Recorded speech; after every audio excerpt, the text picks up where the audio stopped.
Ukraine पर भयंकर हवाई हमले, जंग में कूदा नेटो।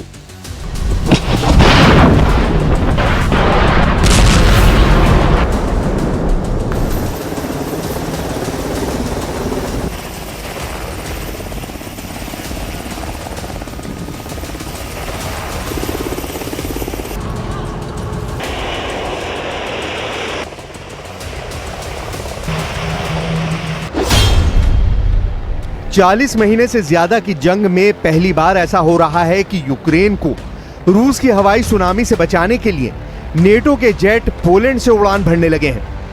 दावा किया जा रहा है कि 24 और 25 जून को हेग में हुई नेटो समिट के बाद से रूस ने यूक्रेन पर अब तक के सबसे घातक और बड़े हमले किए हैं। हम आपको दिखाने जा रहे हैं कि क्या अब नेटो रूस से सीधी जंग का मन बना चुका है, क्यों नेटो के लड़ाकू जेट रूसी हमलों को रोकने के लिए बड़े पैमाने पर मिशन पर निकल चुके हैं। हम आपको यह भी दिखाएंगे कि क्या ज़ेलेंस्की का वो दावा सही है जिसमें उन्होंने कहा है कि रूस ने लगभग 4 साल की जंग में यूक्रेन पर 28,743 शाहिद ड्रोन से हमला किया है। हम आपको यह भी दिखाएंगे कि क्यों रूस ने अब यूक्रेन के 5 प्रांतों को नहीं बल्कि पूरे पूर्वी यूक्रेन पर कब्जे की जंग छेड़ दी है। अब आप देखिए रूस और नेटो कैसे जंग के बेहद करीब आ चुके हैं। यूक्रेन पर रूस की हवाई सुनामी, नेटो ने उतारे लड़ाकू विमान। जरा कल्पना कीजिए अगर नेटो के 32 देशों के लड़ाकू विमान रूस से सीधी जंग करेंगे तो क्या रूस उनका मुकाबला कर पाएगा? जरा कल्पना कीजिए अगर नेटो के 32 देशों की आर्मी रूस के बॉर्डर में तबाही मचाएगी तो क्या रूस उनका सामना कर पाएगा? हम आपको बता दें कि ये कल्पना से ज्यादा अब हकीकत में होने जा रहा है, क्योंकि ज़ेलेंस्की का यूक्रेन रूस से सीधा मुकाबला नहीं कर पा रहा है। 28 जून से अब तक रूस ने यूक्रेन पर इतने भीषण हमले किए हैं कि अब नेटो के लड़ाकू विमान भी रूस हमलों को देखते हुए युद्ध के लिए तैयार हो चुके हैं। पोलिश सेना के मुताबिक 29 जून की सुबह नेटो देशों ने लड़ाकू विमानों को रवाना किया। दावों के मुताबिक यूक्रेनी अधिकारी का दावा है कि रूस ने 3 साल से अधिक समय में देश पर सबसे बड़े पैमाने पर हवाई हमला किया है। पोलैंड की ऑपरेशनल कमांड ने कहा कि रूस द्वारा यूक्रेनी धरती पर रात भर हमले करने के बाद उसके लड़ाकू विमानों के साथ साथ अन्य नेटो विमानों को भी जमीनी हवाई सुरक्षा और टोही प्रणालियों के साथ हाई अलर्ट पर रखा गया है। इधर ज़ेलेंस्की ने दावा किया है कि जंग जब से शुरू हुई है तब से अब तक रूस ने यूक्रेन पर 28,743 शाहिद 136 ड्रोन से यूक्रेन पर भीषण हमले किए हैं। Missile exploded right next to it. One way or another, life itself is the main target of these attacks. Each one showing the true nature of Putin's war. Putin की परमाणु धमकी, atom bomb से सर्वनाश युद्ध।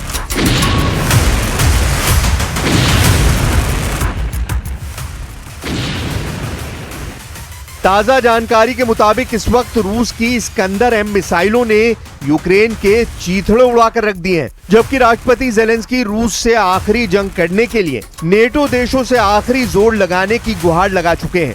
Hague में NATO summit के दौरान Zelensky और ट्रंप की 50 मिनट की मीटिंग और नेटो के 32 देशों ने जिस तरह से रूस से अगले 10 साल की जंग की तैयारी शुरू कर दी है, उसने रूस को परमाणु युद्ध के लिए मजबूर करना शुरू कर दिया है। रूस के विदेश मंत्री सर्गेई लाव्रोव ने एटम बम से तीसरे विश्व युद्ध को लेकर जो प्रलयकारी चेतावनी दी है, जरा उसे भी जान लीजिए। रूसी विदेश मंत्री सर्गेई लाव्रोव ने नई चेतावनी जारी की है कि परमाणु प्रलय घड़ी आधी रात के करीब आ रही है और तीसरे विश्व युद्ध की आम चर्चा हो रही है।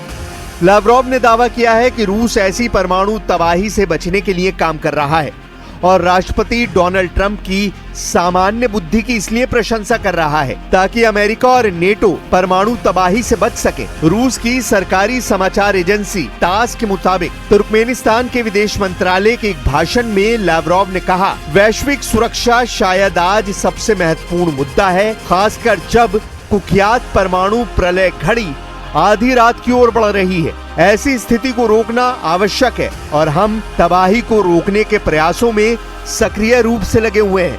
यानी विदेश मंत्री सर्गेई लाव्रोव ने रूस के दुश्मनों को साफ संदेश दे दिया है कि अगर रूस को घेरने और दबाने की कोशिश करोगे तो आधी रात में टिक टिक करने वाली परमाणु घड़ी दुनिया में विनाश ला सकती है।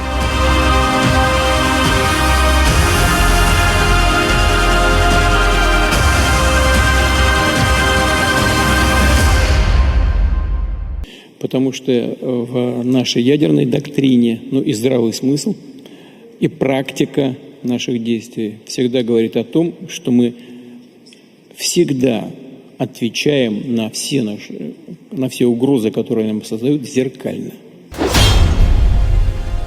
रूस की हवाई सुनामी, यूक्रेन के उड़े चीथड़े।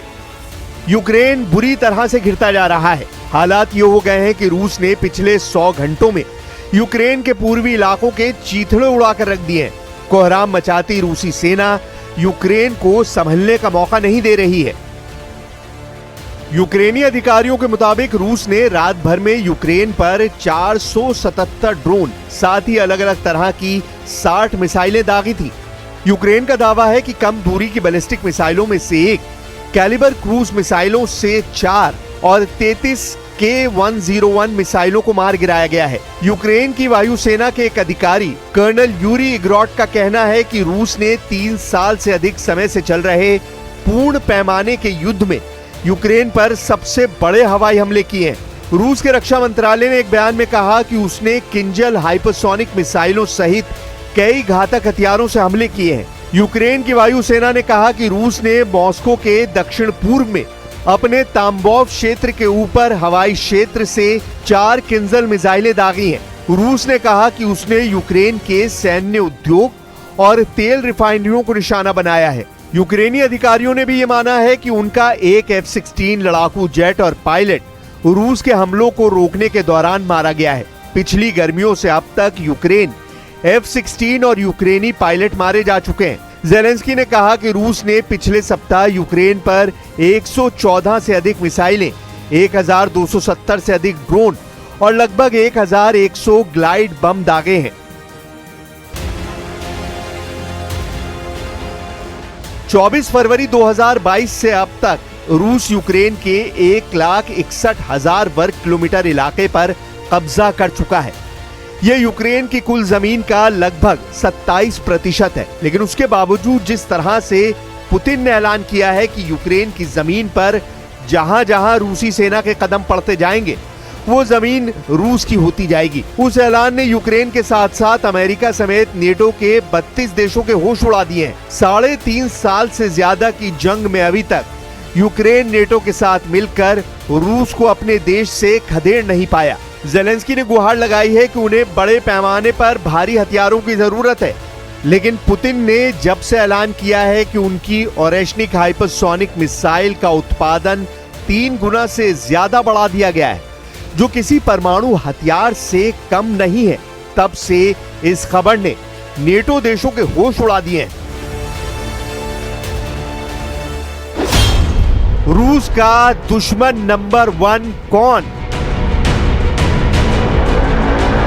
रूस के पास सबसे ज्यादा परमाणु हथियार हैं। रिपोर्ट्स के मुताबिक 5,500 से ज्यादा परमाणु हथियार रूस के पास मौजूद हैं, जबकि अमेरिका के पास 5,044 परमाणु हथियार हैं। लेकिन यहाँ सवाल परमाणु हथियारों की संख्या का नहीं है, बल्कि हिम्मत का है, क्योंकि रूस अब यूक्रेन जंग में ऐसे दौर पर पहुंच चुका है जहां उसे यूक्रेनी सेना के साथ साथ नेटो, यूरोपियन यूनियन और अमेरिका साथ मिलकर घेरने में लगे। ऐसी स्थिति में पूरी संभावना है कि अगर रूस को लगा कि उसका वजूद खतरे में है तो वो अपने दुश्मनों पर परमाणु हमला करने में जरा भी नहीं चूकेगा। रूसी जनता यूक्रेन के अलावा 3 देशों को अपना कट्टर दुश्मन मानती है।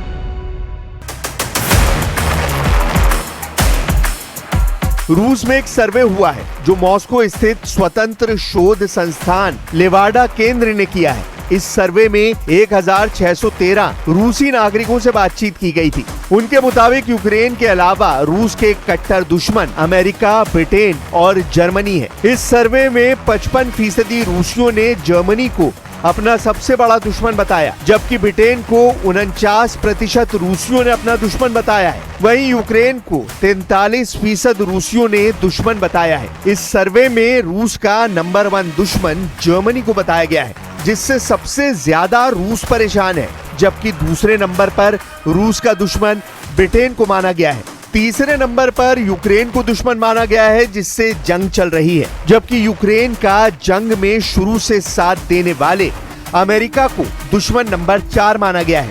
जर्मनी को रूस का दुश्मन नंबर 1 मानने के पीछे कई कारण हैं। यूक्रेन युद्ध के दौरान जर्मनी ने पश्चिमी देशों की उपेक्षा ज्यादा सक्रिय भूमिका निभाई। उसने न सिर्फ यूक्रेन को उन्नत हथियार और सैन्य प्रशिक्षण मुहैया कराया, बल्कि रूस के खिलाफ आर्थिक प्रतिबंधों में भी सबसे अग्रिम भूमिका निभाई। जर्मनी ने अपने पारंपरिक शांति नीति के दायरे से बाहर जाकर यूक्रेन को टैंक, एयर डिफेंस सिस्टम और आर्टिलरी सिस्टम तक पहुंचाई है। यही नहीं, नॉर्ड स्ट्रीम गैस पाइपलाइन में विस्फोट के बाद भी जर्मनी ने जिस तरह का स्टैंड अपनाया, उसे रूसियों ने विश्वासघात के रूप में लिया है। इसीलिए रूस की नजर में इस वक्त रूस का दुश्मन नंबर 1 जर्मनी है। Gemeinsam künftig 3,5% unseres BIP für unmittelbare Verteidigungsausgaben aufwenden. Das gibt uns die notwendigen Fähigkeiten, um wirkungsvoll abzuschrecken. Weitere 1,5% werden wir für verteidigungs- und sicherheitsrelevante Ausgaben aufwenden. अब देखना होगा, अगर नेटो रूस से सीधी जंग में उतरता है तो रूस नेटो का मुकाबला कैसे करता है।